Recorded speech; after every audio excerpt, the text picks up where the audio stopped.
Fearless leaders.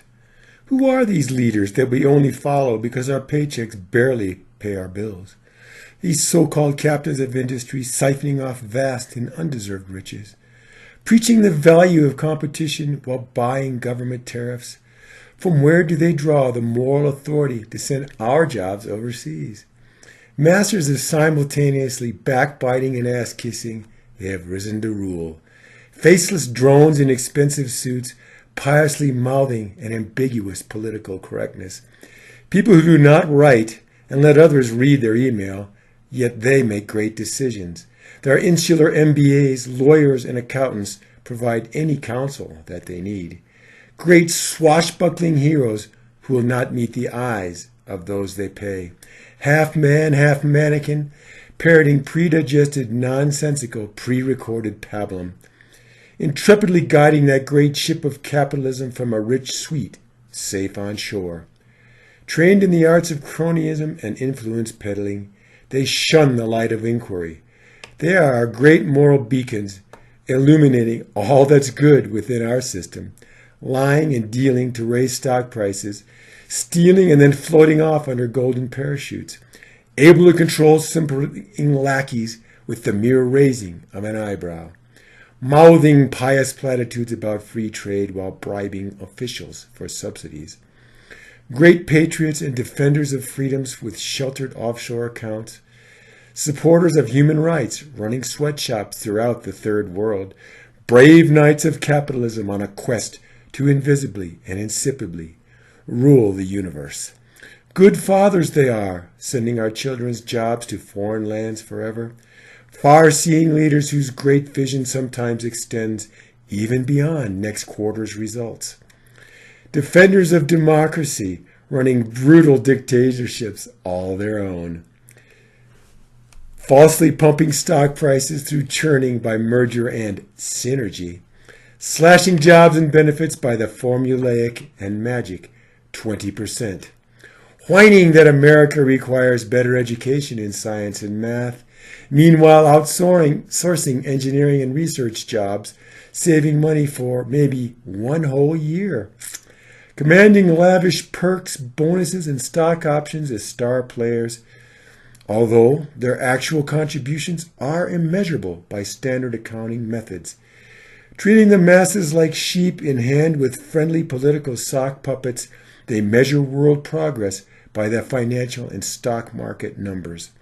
Staying on message via the media they have simplified and conglomerated, blithely not reporting that which ruffles their sponsors' agenda. Benevolent dictators of food, fashion, sport, automobiles, and recreation, agilely co-opting, cheapening, and mass-producing others' ideas for quick profits, marginalizing dissident voices via their paid professional opinion leaders. Upbeat no matter what, and eager for the chance to prove their innocence, insulated in estates, limousines, and personal jets, they listen to their guts.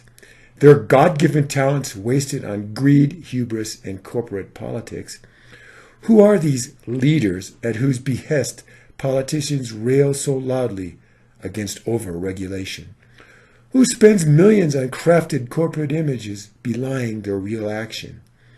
They preach the wisdom and benevolence of the unfettered marketplace, meanwhile pleading for bailouts and whining of regulation's costs in jobs and money. They extol the benefits of free enterprise, competition, and entrepreneurship. They merge and acquire towards a goal of tightly controlled global oligarchies.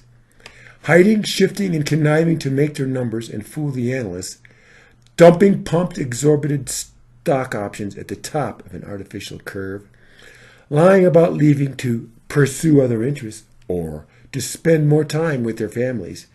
They feel terrible for employees watching as locked retirement savings evaporate.